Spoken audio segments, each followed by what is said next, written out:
Right, well, I've been cleaning parts with Naphtha and I've got everything pretty much ready to go here. We'll start by putting the B lever in place. This is the B lever return spring. Fits over that post. There's a little groove around that post that it sits into. And then I push it back out of the way. It catches back there. And then I can get my B lever in position. The B lever has to hook into that thing. So I'm just going to open up the blades into the fully open position so that the B lever will drop down into its rest position. There's a little tiny notch in this B lever at the back there, has to pick up that spring.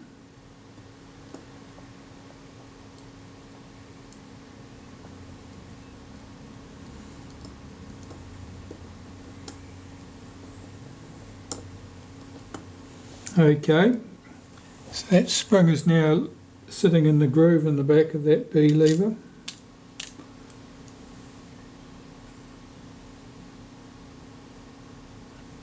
This is a spring and a shoulder screw. The spring will act on the settings lever for the self timer, and it also acts on this catch here. But we're putting that in, it's not under tension in that position. Just checking that my B lever moves. Tighten that screw down. That spring has to be swung across from here to here. So now it's acting against this lever here, and it's tucked up against the case on this side. I hold that lever back like that, hold it with my finger, I can pull the blade actuating ring back into the rest position, blade's closed. So the catch mechanism here is this standoff that goes under here.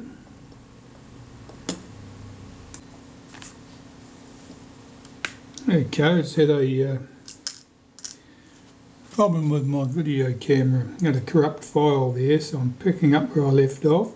Fortunately, I don't think I've lost much. Get our flash contact on here.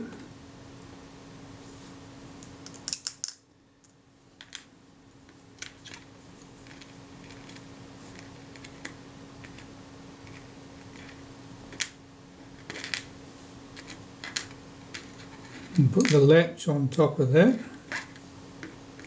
This catch holds the main cam in the cocked position.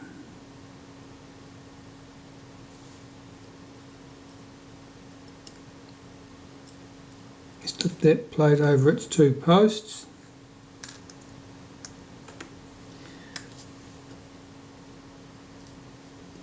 Plain screw at this end.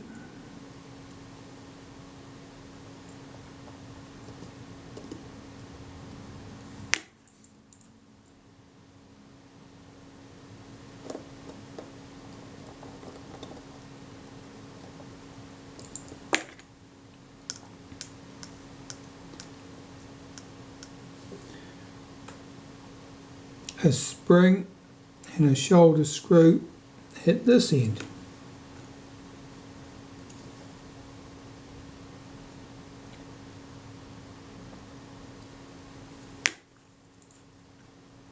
And the spring must go around the shoulder on the screw. You don't want that loop trapped underneath the shoulder on the screw. This must be free to move. That looks good. Nip those two screws up. The spring needs to be lifted up, and around the back of that arm there's a little groove in the back of that arm. That spring sits in that groove, and now that lever is spring loaded.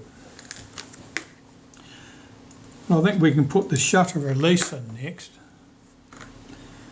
I'll take some molybdenum paste and just Just give it a light wipe on that shaft. This drops in here.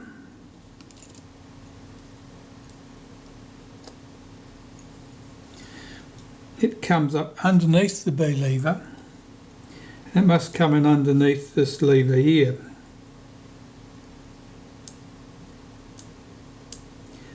And the spring, it's tucked in, drops down inside the side of the case. Like that. And as this rises, as the shutter's released, it swings this thing around, which lifts this catch up out of the way. That's all good. Let's put a bit of molybdenum paste about the place. There are two spots on the blade actuating ring, two little studs, one there and one there.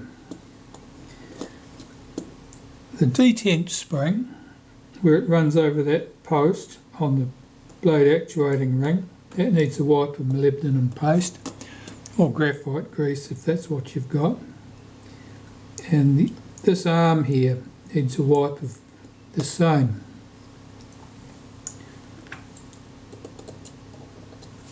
Yeah, our shutter release is sitting high there.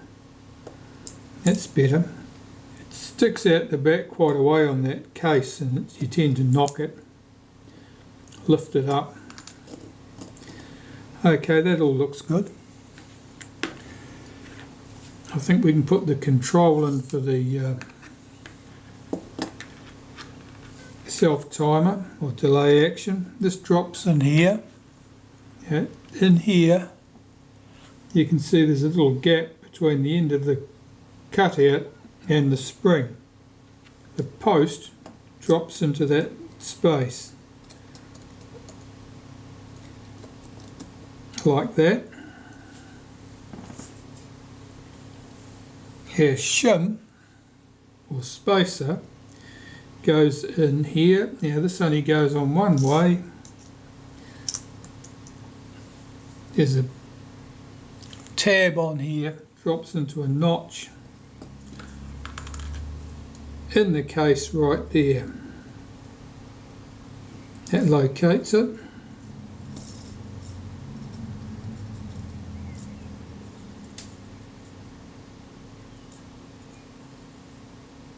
It's seated correctly. I'll swing this tab in, that's the aperture adjustment pin there. And this piece is what needs to connect up with it.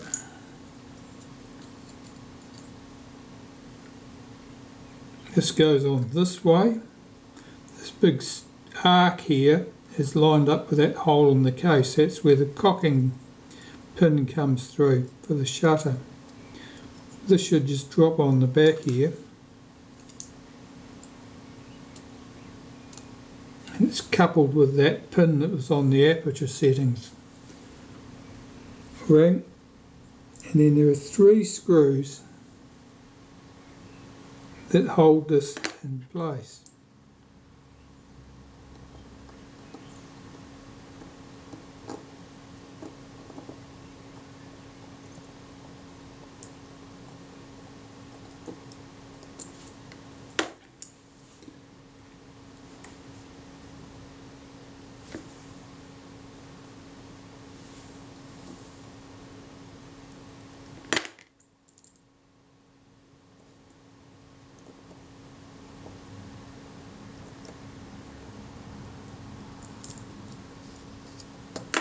Just checking that's moving smoothly.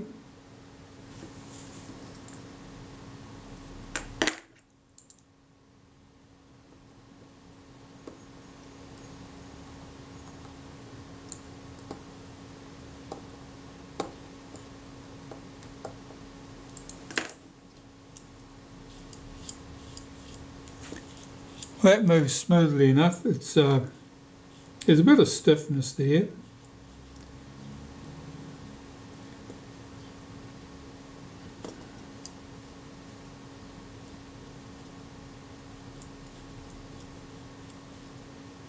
nothing undue, that's fine. That's good, and we know it's not the blades causing any stiffness, so it's just a bit of stiffness in this plate perhaps. Because we know the camera's been dropped on its face, so it may be that something here is a little bit bent. Just looking. Sometimes you get stiffness on the ring that does the same job on the Retina 3C cameras.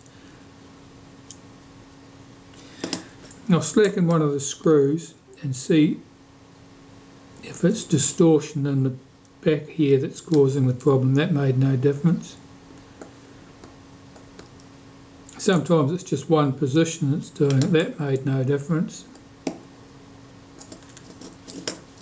Try this one. That one certainly did make a difference. That suggests that when that screw's pulled down tight, there's too much tension down at this point. What you can do that screw back up and just lift up a bit on that bracket. Well, there, that's moving much freer now. Basically, this plate must be slightly less than flat. Must effectively have a hump in it at this point, and so when this screw was down tight, it was pushing that down and causing it to bind.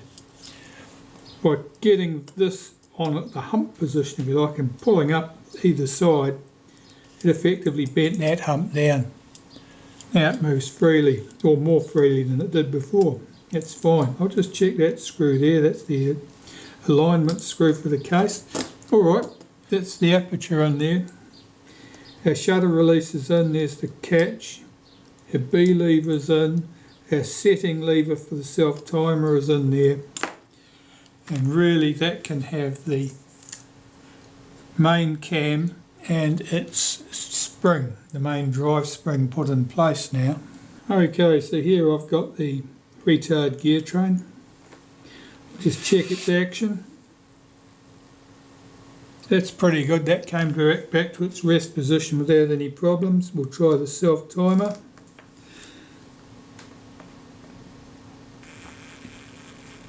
That's a bit hesitant, but it is moving. Here's our main cam. There's nothing particularly unusual looking about that. Bit dry if anything, probably could do with more lubricant. Here's our main spring. I'm looking at the state of this. If we take that arm as being at 12 o'clock, this one is most definitely rounded about the 4 o'clock position. It means that spring is very tired, and that is going to need some encouragement to return it to its rest position where it should be sitting. I'll get my speed trains in the ultrasonic cleaner. I'll put them in a little jar of naphtha and suspend that in the ultrasonic cleaner surrounded by water, and the ultrasound waves will pass through the water, through the glass jar, into the cleaning solution, naphtha in this case, and clean those two speed trains. And meanwhile I can get my main cam in, adjust that spring, and hopefully after that we'll be ready to put the speed cams back in, the gear sets. Right, here's the main cam. I'll give that a wipe of molybdenum paste through the centre, through that curved edge, and at the two arms that will pick up the blade actuating ring. This is its rest position back at this point, and that leaves our spring to put in place. Well, our spring is tired, as I've said, so I'm going to adjust that. I've got a little tool I've made to do that. So I'll just load this onto the tool. Basically, the tool is made to unwind the spring in a controlled fashion, because if it's not controlled, it'll certainly give problems. Now when it's in its relaxed position, those two yellow dots should line up. At the moment they're miles away.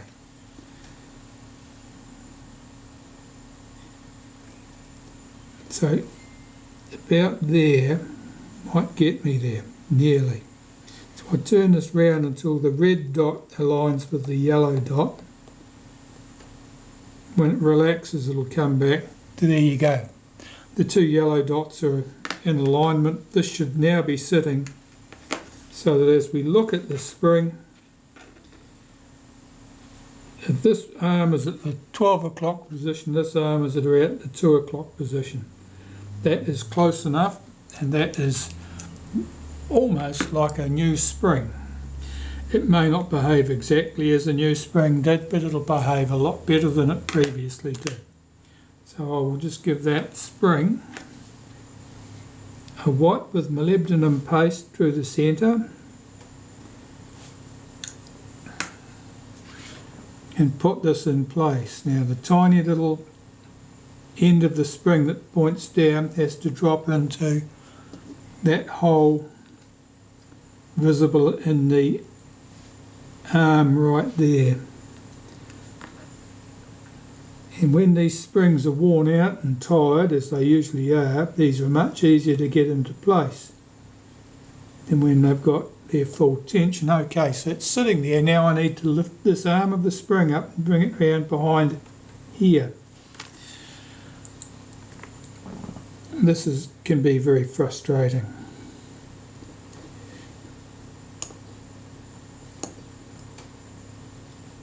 Pick that up with the tip of my tweezers. Oh, it's popped out. Get it back where it was.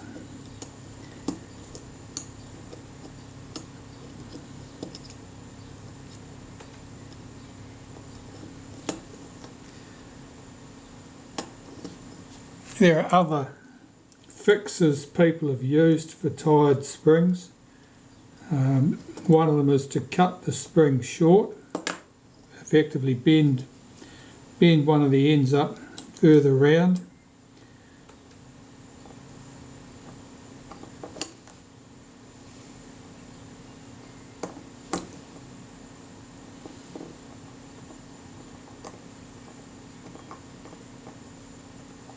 Okay, see if I can pick that up.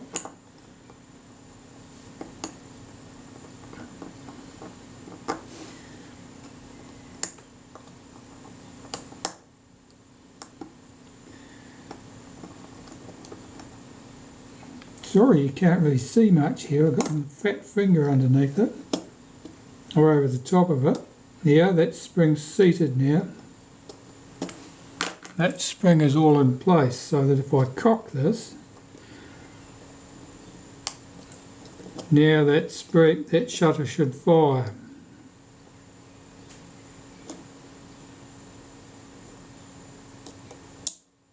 And it does. That all appears to be good, and that shutter can now have its speed trains put in place. Now, what we're achieving there with mutilating the spring in that fashion, or unwinding it slightly so it's more like its original position, means that it's got more tension, especially at the start position, where it's got its least tension.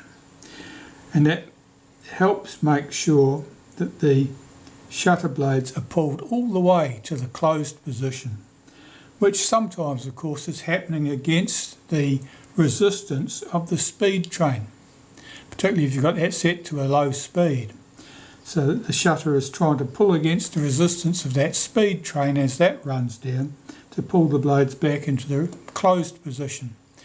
And if the spring is very, very tired, it has very little tension at all at that point in its motion. While the blades are fully open, it's got plenty of oomph. When this is in the fully cocked position, it's got plenty of power too. But when it's in the released position and it's working against the speed train to pull the blades back into the closed position, then at that point it tends to be lack enough tension sometimes. And it has to be said that that's really only a problem with shutters that are not clean and freshly lubricated.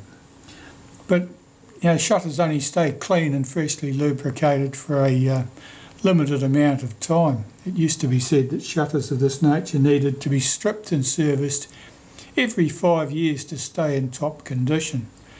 And even if you think that that's a bit of an exaggeration, and it probably is, it means that your shutter would need to be serviced, say, at least once a decade to stay in good working condition. And in those days, a service meant replacing that spring. Anyway, speed trains next. Hopefully they've been cleaned in the ultrasonic. Alright, these are all cleaned and ready to go. Let's see if they behave any differently. Well, the retard gear train runs down well. Mind you, it did run down pretty well before we started. Our speed train here, the self-timer, let's see how that goes.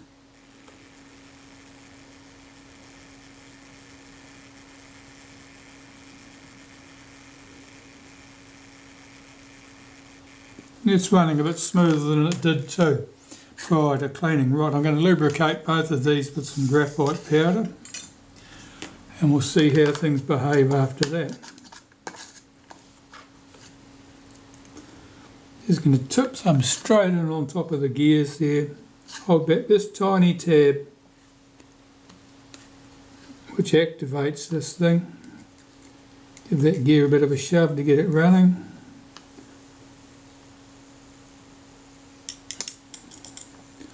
Let that graphite powder work its way down in there. If you've pulled them, or if you've washed them down with naphtha or anything else liquid, if you haven't dried them off completely, you may find that the mechanism doesn't run down, and it'll just simply be because the liquid is just forming a block, if you like. It's sticking things together. See, that's running down nice and smoothly now. Let's have a look at this speed train. Well, this speed train ran pretty well anyway. I'm going to do the same with this. Hold this tab back at this end. That takes the pallets out of engagement. And we're just leaving the gears engaged here.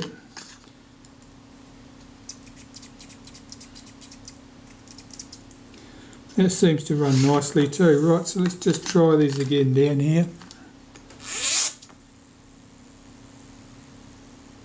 That seems good.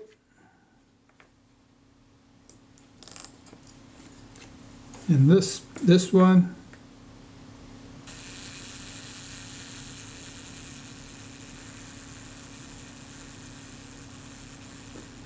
Still a little bit hesitant, isn't it?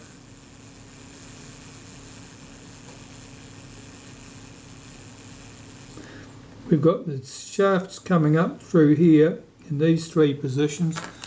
I'll just push a bit of graphite down into there and see if that helps.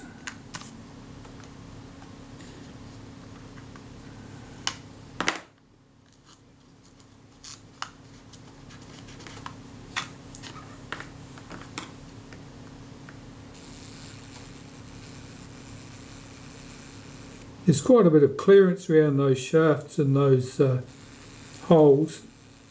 They're not a precision fit like a watch wheel or something.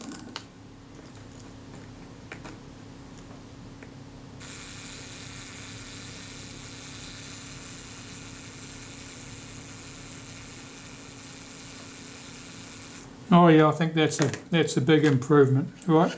Got to blow all that graphite powder out of those speed trains and then they can go into the shutter.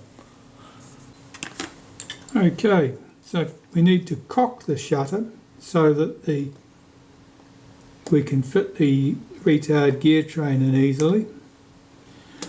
Goes like that. That drops in there. This tab, you need to pull that back out of the way. It acts on a little tab on the blade actuating ring at that point. That's what pushes against this thing and lifts the pallets out of mesh.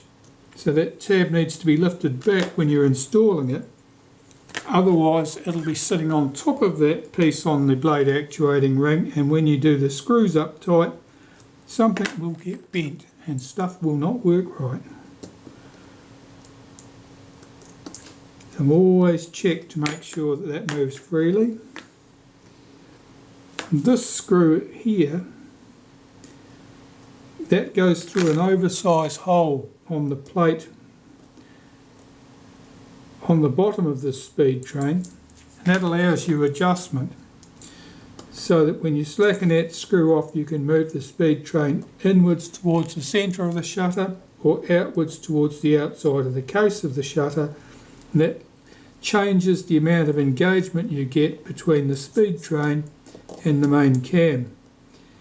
We want to be fairly close to the centre there, I think, because we've got a good spring in there.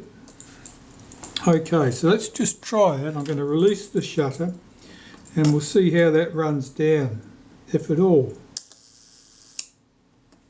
Well, that certainly ran smoothly enough. So we'll start there. The retard gear train, the self-timer rather, this sits in there. There's a screw head visible on the base of this. That fits down into a little hole in the mechanism plate. That's what locates that end of the speed train. So that sits down in there like that, and the little hole in the arm needs to drop over the pin on this mechanism. So get this up out of the where it needs to be.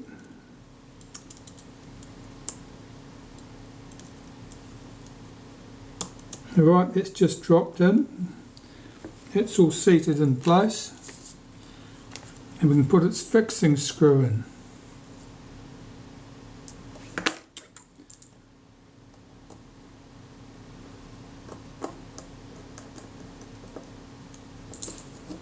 We can run the self-timer down just by pulling this lever across. That's running nice and smoothly.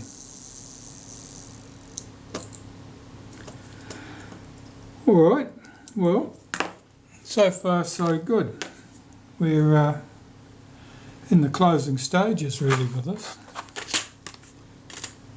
We need this cocking shaft, the internal cocking rack or control rack really, and we'll need the speed settings cam plate and our front retaining ring.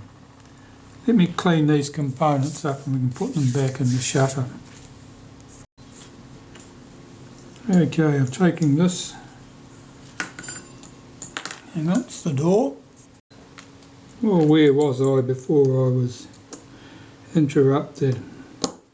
I think we're ready to put this piece in. This is the, I call it the internal cocking rack. It cocks some of the mechanism, including this main cam that goes in here. The spring on this hooks over a little pin on that post there. I'll stretch this out. It's dropped into place. Now that would be its released position there. Just give a little wipe of molybdenum paste to that shaft. That's the cocking shaft for the shutter, and drop this into place. And you'll notice that the first tooth on this gear drops into the first root of a tooth down in here. And this little tab here on our self-timer must be caught behind that edge there. Okay, that looks good. And here we have the shutter speed settings cam plate, and the shutter speeds are set by this cam system here. The B lever runs up there. And those little notches all act against the pin here and control how deep the thing runs. Let's get this in place. Is it seated correctly? Seems unusually loose. Oh, that gear's popped up, has it? No, that's okay.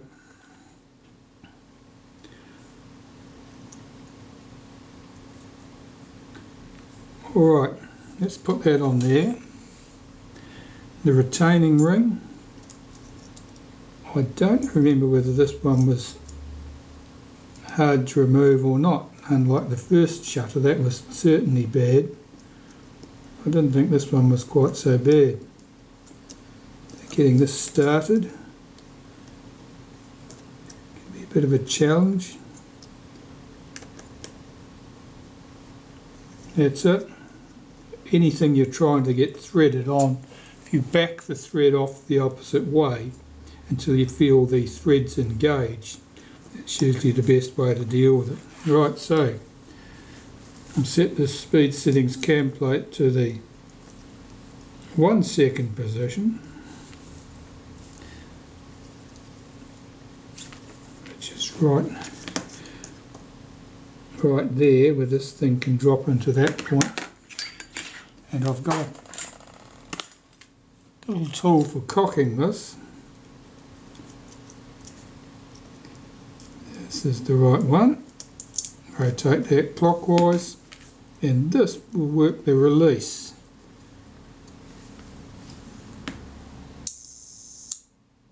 Well, that certainly ran smoothly, if a little bit fast.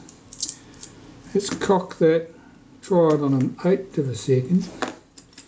An 1/8 of a second is when this pin is sitting on this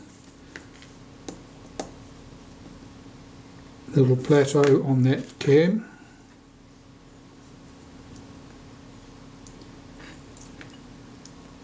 What's that sound like? Oh, that wasn't 100 miles away from right. That sounds potentially quite good. Let's try the self-timer. I'll cock the shutter, move that green lever around, it locks in position, and if we release the shutter, oh, it released instantly. Now that's not right. Something wasn't latching up. Okay. Look into that.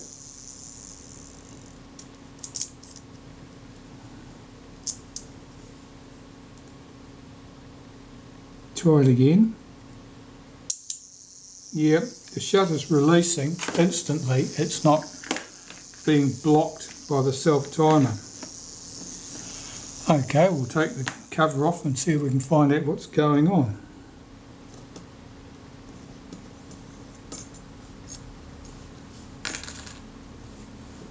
I'll cock that shutter.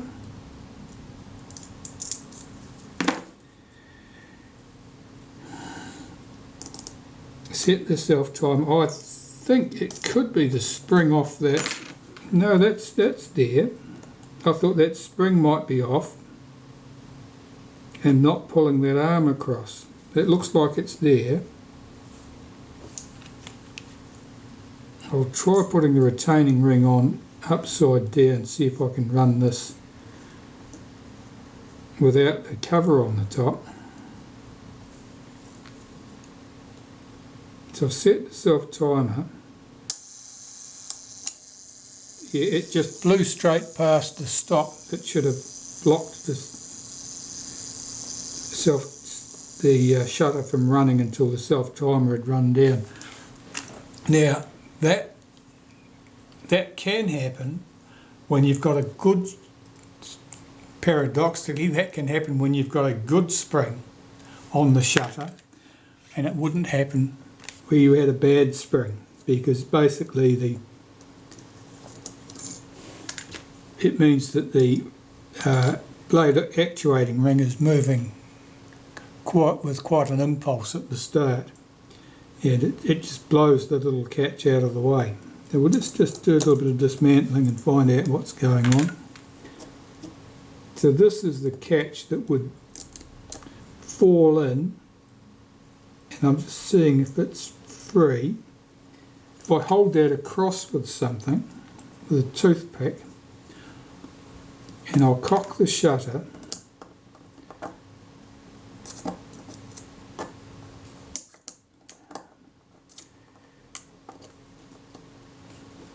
I'll hold that thing engaged with a toothpick and we'll see what happens. So I set the self-timer, yep.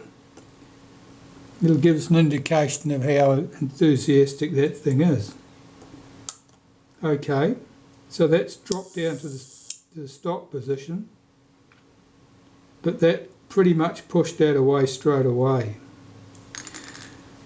Okay, how am I going to deal with that? Take that out, cock the shutter again.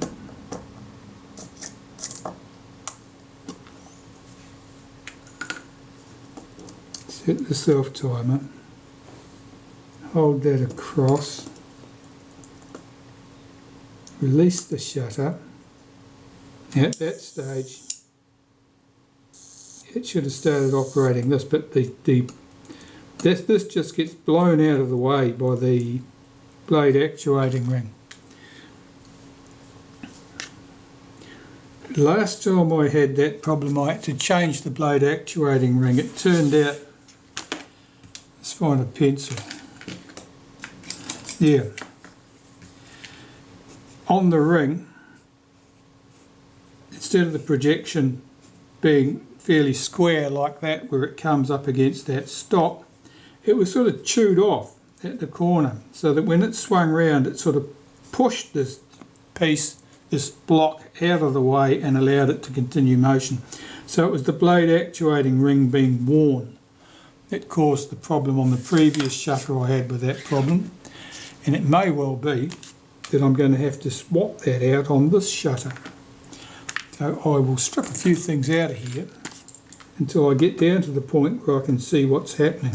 So we'll take out the self-timer,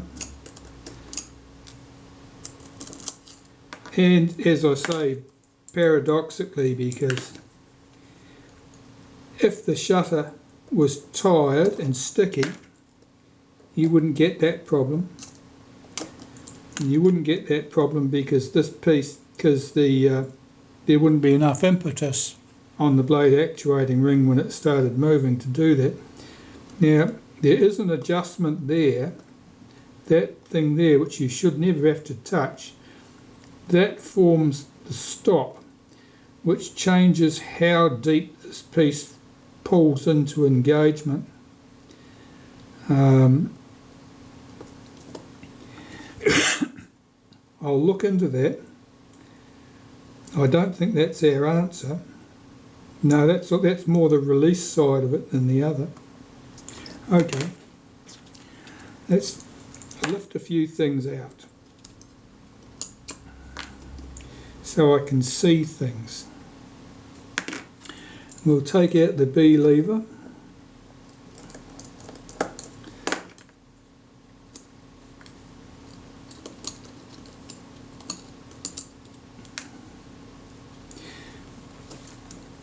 And I don't know whether you can see, this is the blade actuating ring here. And it's this corner of the blade actuating ring should come up against this piece and be blocked. But because of the angle of it, because it's a bit chewed off at the corner, it just pushes it back out of the way and slides straight past.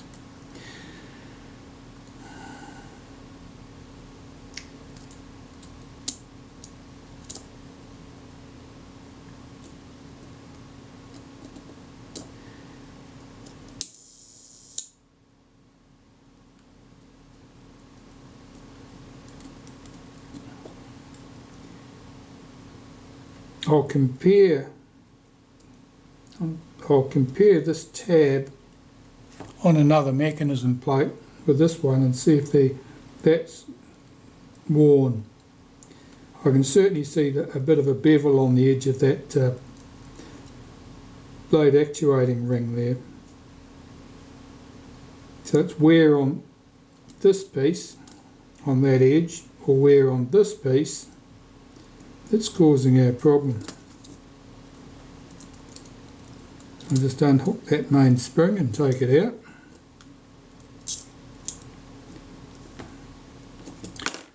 Alright, some disassembly work required.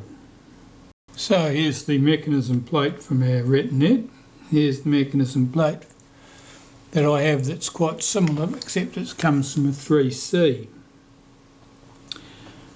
This piece is certainly worn on the Retinette mechanism plate, and the blade actuating ring just pushes that out of the way because that's rounded off at the tip. This one, it has no such problem. However, this will not swap straight into the shutter. I will need to remove the offending pieces, which is this piece here, these pieces here, which form the part of the speed mechanism on the 3Cs for the flash sync, this piece and this piece.